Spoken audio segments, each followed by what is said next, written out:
Hey, it's me again. It's Goose. This is On With The Show, and yeah, I'm back to recording videos. I did try to experiment with some live streams. I'm trying to experiment with this channel, trying to figure out what would be the best way to go about getting these things done. And I'm just finding right now with my schedule, which has all of a sudden gotten busier and busier, that it's just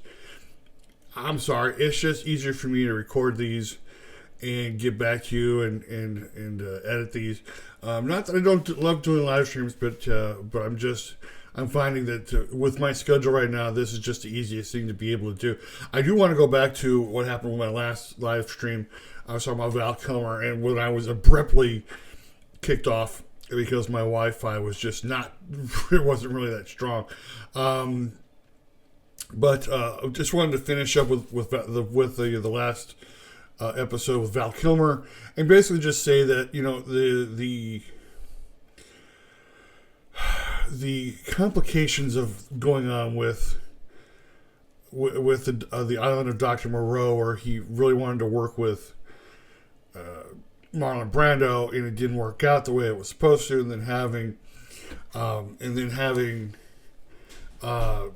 the fights with the director, because it actually started off with one director, and then they brought in another director.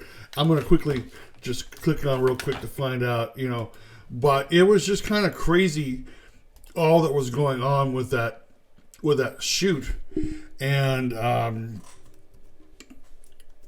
with that shoot, because apparently neither Kilmer nor Brando were very, very confident in the director that they had brought on, and mostly because the director didn't really care about getting any kind of...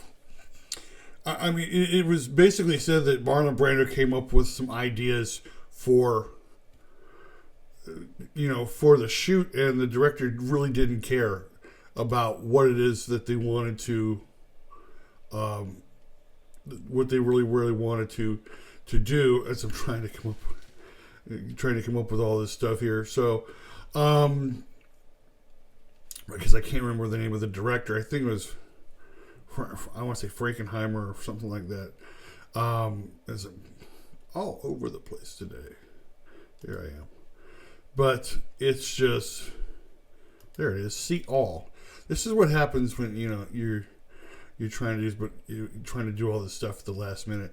But because today's episode is really going to be about all of these crazy AI videos that are going on YouTube that is just driving me in absolute sane. Because here it is, Island of Dr. Moreau. The director was John Frankenheimer, and apparently Frankenheimer, I guess, was brought in because they were already weeks behind in production, and I guess he was brought on to basically crank up the production and was just steamrolling everything through. He didn't care about any input from Brando, didn't care about any input from Kilmer. Kilmer, of course, had his video camera with him, and they got into a big fight, and Frankenheimer kept telling him to put the camera down. He's like, no, because I want to make sure that, I have evidence of what's really going on here. And he even put the camera down, but you could hear the recording, the audio of this big fight that happened. And, of course, the island of Dr. Moreau was a big bomb. And Val Kilmer all of a sudden got this reputation for being difficult to work with. He didn't, and basically from what a lot of people have been saying about Kilmer was a perfectionist. He wanted to make sure he got the right performance. And I guess neither him nor Brando believed that Frankenheimer was the right director to be able to get the best out of him. Because Frankenheimer was just, hey, look, we need to get this filming done because this film needs to be released, blah, blah, blah, blah, blah. A couple of things about Kilmer toward the end of his life, and that was that he was labeled as a Christian Scientist, which, I mean, from what I've been told in the Christian Science community, they don't really believe in doctors, although when he started losing his voice during Citizen Twain, He went to the doctors because at first he thought it was just something that would go away, and then he realized, no, I've lost I can't talk. I need to go see a doctor, and that's where they found the lump and the operation and everything, and which is pretty sad to find out that you're in the middle of this great performance. I mean, Citizen Twain was basically his huge comeback, and was going to help him basically become financially successful, and he was going to be able to pay off his debts and all this other stuff. But he was very open to other people's beliefs.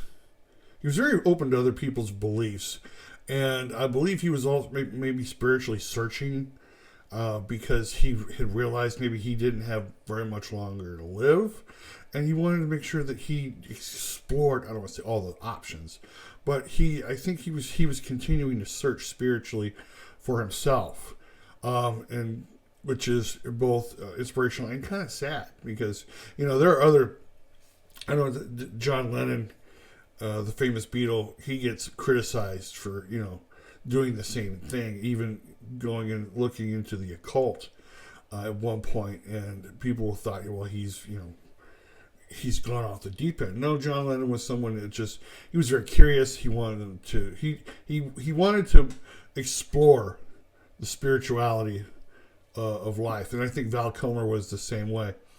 But there was one thing in the documentary Val that I found very, very distressing, and that was that he was basically left to, the only way where he could really make money was to go to all these different events and sign autographs and pictures, and which is why when I brought up on the last episode that people were lined up basically handing him a picture and saying, you can be my wingman any day, and he would write that and sign it, and he was basically saying that it's these events that that where he feels like he's the only way he can make money is to basically just sell himself. He wasn't going to be able to be the viable actor that he was before, and so the only way that he can make money and pay his debts and do all this stuff was to go to these cons or these events for like celebrating Tombstone or Top Gun or whatever, and he would basically just sign all these pictures one after another that people were lined up, and it took a lot out of him.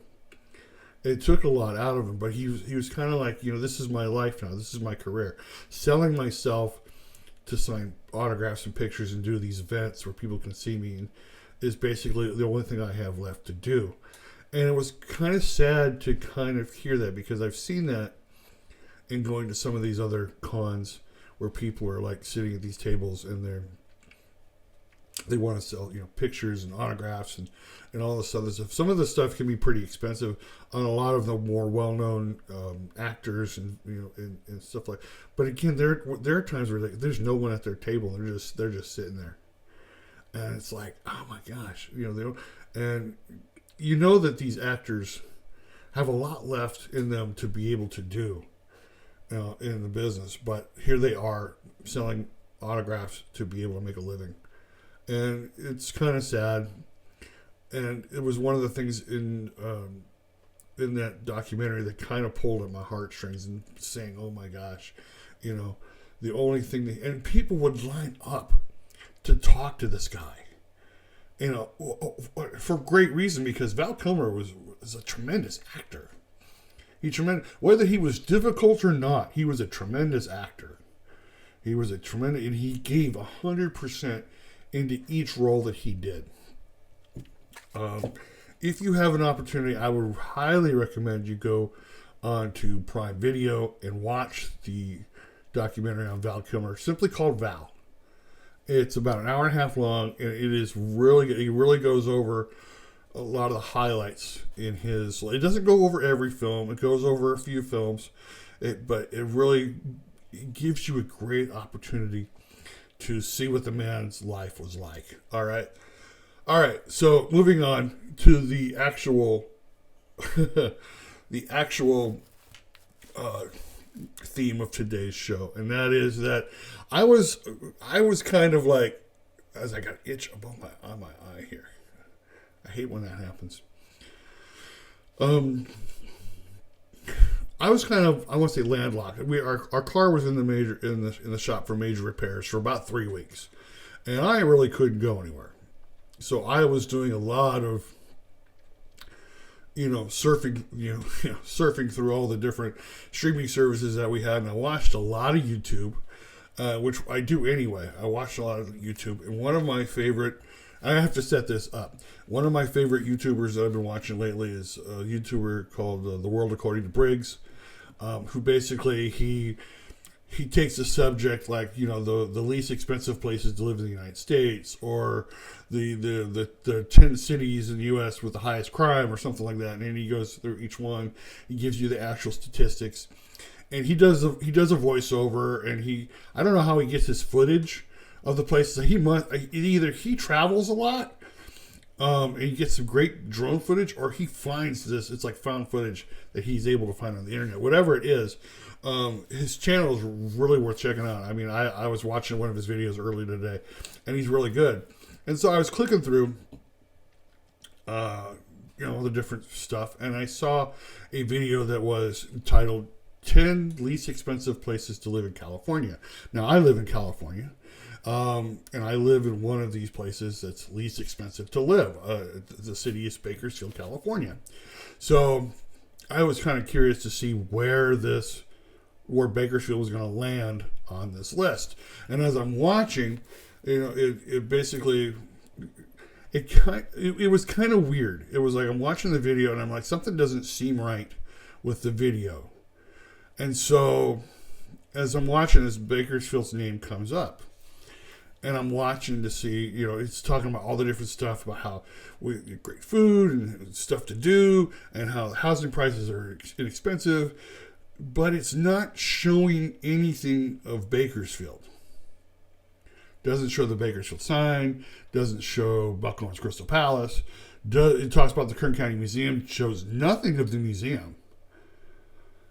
And I'm like, what's going on? And then it showed 2 clips of these nice, long, spectacular beaches.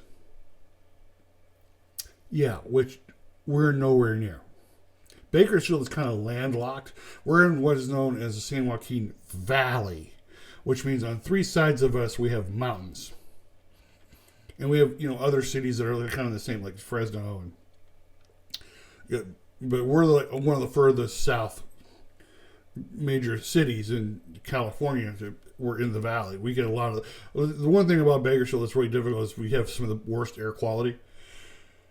But that's beside the point. So I'm watching this, and I'm realizing this video is entirely done in AI. Entirely done in AI. And I'm like, well, maybe this gets better. Okay. The very next city on the list was Visalia. Yeah, have you ever heard of Visalia, California? Yeah, because it's actually pronounced Visalia. At that point, I couldn't take it. It was an entirely done AI video that was trash. It wasn't one of Briggsy's videos. It was from another YouTuber. Well, I should say, I don't even want to say YouTuber, another channel. Because if your channel is entirely done in AI, you're not a YouTuber. You're not a content creator. All you're doing is sitting in a computer, plugging in some things into a AI program, and it spits out a video, and you're going, great, I can put this on YouTube and I can make money without doing any effort whatsoever. Let me just say this. These are the kind of things that piss me off. All right? Because I have 2 other channels aside from this one. This one's just my smallest channel. This one's the one I'm trying to figure out what to do with the most. My other channel is Travel by Nature, which I do with me and my family. and we go to different places, and we go to places and we shoot video, and we do commentary, and we have fun. And then I come home and I edit it and put it up on YouTube for Travel by Nature. The other one I have is Miss Cindy's Kitchen, a simple cooking channel we do out of our kitchen. And we, again, we film that, and I cut it up and put it up on YouTube for her. So we're actually creating content. And let me just continue to go on, because several content creators. I remember I was watching this other video by, I think it was by the creator Pexto, Pexto, and he showed a clip of Jacksepticeye, another good, really great YouTuber, hooked up to a lie detector, and he asked the question, "Do you like Mr. Beast?" Me personally, I have no opinion of Mr. Beast. I've never seen one video of Mr. Beast. I've never met Mr. Beast. I really couldn't care less about Mr. Beast. Really. I've seen Jacksepticeye. He looks like a really cool dude. He comes across as a very genuine, honest person. And he basically, when he was asked, "Do you like Mr. Beast?" he said no. Told the truth. Next question. Do you think Mr. Beast ruined YouTube? Yes. Told the truth. Why do you feel that? Because Mr. Beast made it all about the money and not about the content. And I think this is the same thing we're getting here with these AI channels, where it's all about the money and it's not about the content. They don't care about the content. They don't care about what they're putting up on, the platform. It's just garbage. It's pure garbage. If you have an AI voice that can't even pronounce the name of the cities or the words, or what, it talks like this as we are going through the 10 largest cities that are huge, it drives me nuts. As I got a plane flying by. People, this isn't even content creation. This is just somebody who's lazy typing in something into a program and then just spitting out videos, thinking that all they got to do is put it up on YouTube and they're going to make money, and damn everybody else who are actual creators. Look at some of the creators that have made YouTube, the platform that it's supposed to be.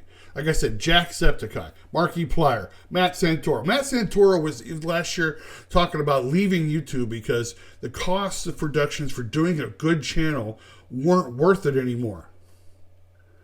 He said, "I might continue. I don't know. We'll see what happens. But right now, I'm leaving." Now, thankfully, he's still on YouTube. His content is really good right now. I really get into his every time I see a new video, I'm like, I got to see the new video. It might be a couple of days till I get to it, but I see the new video. And I'm glad he's here. And these are people, Penguin Zero. These are all content creators that put their faces on there. They record their videos. They edit. I don't know if they personally edit their videos, but they have an editor that does it, and they put it together, and voila, they got videos, and they are content creators. Then you got other channels, like I said, like the one I said, like Pexto or DFB, or even World According to Briggs, where you have channels like the Internet Anarchist. These are videos where they're recorded. In other words, they don't put their face on the video, but they do a soundtrack. They record the video, and then they have editors or producers that put the clips together that corresponds with the audio that goes with it. Yeah, I mean, these are people. These are also really good content creators. They may not put their faces on the videos. I think that What Culture is another who have several different video channels, wrestling and horror and movies and all this other stuff. The only person I see that from What Culture that puts her face on a video is Ellie. And she talks mostly about horror and movies and stuff. Everybody else has their voice track, but it's really, really, these are people who put in the time to make the video. And these are the people who should get paid the best from YouTube for actually creating content, for putting time into the content. Because to have this illusion that all you have to do is put up crap content up on YouTube and you're going to get paid for it because people are going to see it. And, they might see it. They might stick around for a good 2 minutes and then just, I can't watch this anymore. And click off. And it counts as a view. But, what type of retention do you actually have? The only other AI videos I really stick with sometimes are like the shorts, because they're only about a minute. Even then, if it's an AI video, I usually click off it because it's trash, it's garbage. YouTube. I was talking to my daughter last night, who is also getting ready to launch her channel, Maddie the Monster. She's getting ready to launch her channel. And she's putting stuff together. And we were talking about it. And she's like, and I told her, I said, they should put something on, like some type of, I don't know, down below that says, this video is entirely created by AI. So that this is not someone's blood, sweat, and tears going into the video. All right? This is just someone who sat in front of a computer, put in a program. And what even pisses me off even more is that I've seen a couple. I was watching a video from Paul Joseph Watson a couple weeks ago, and he was promoting one of his sponsors. The sponsor of the video was an AI creation program or website. And I'm like, dude, why would you promote something that could possibly put you out of business? I understand that they're giving you money to promote for this video, but dude, do you really want to? It would be like Coke promoting Pepsi. It makes no sense. It just boggles my mind. Why would you?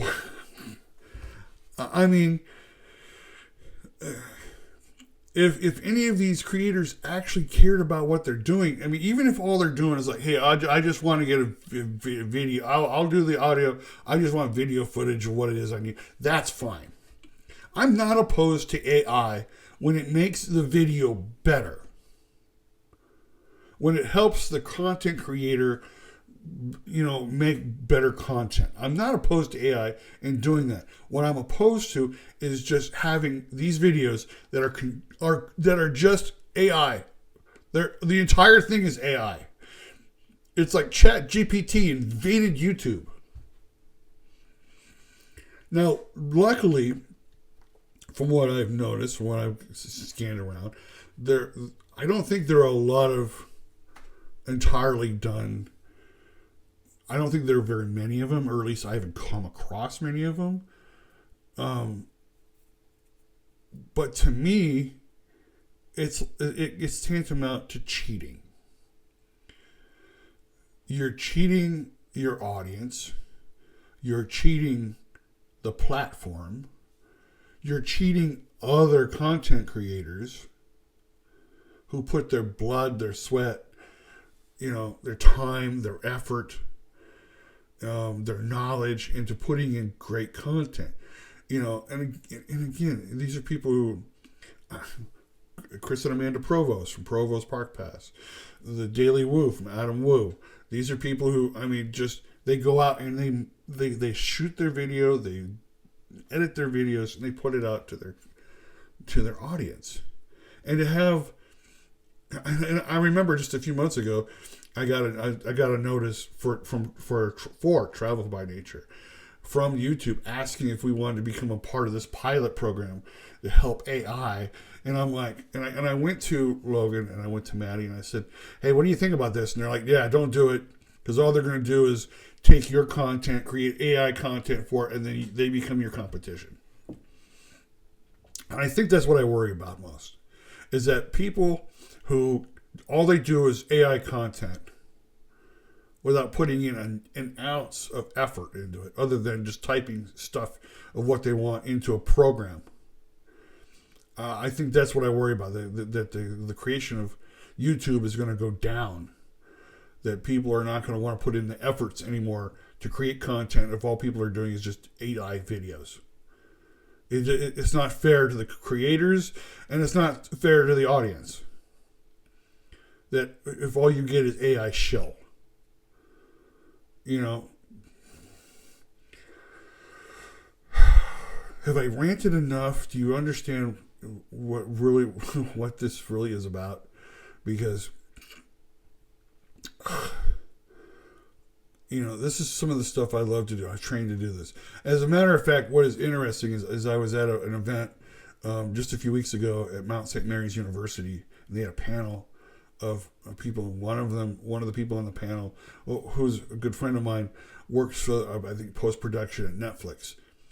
And she let it be known that Netflix views YouTube as its competition.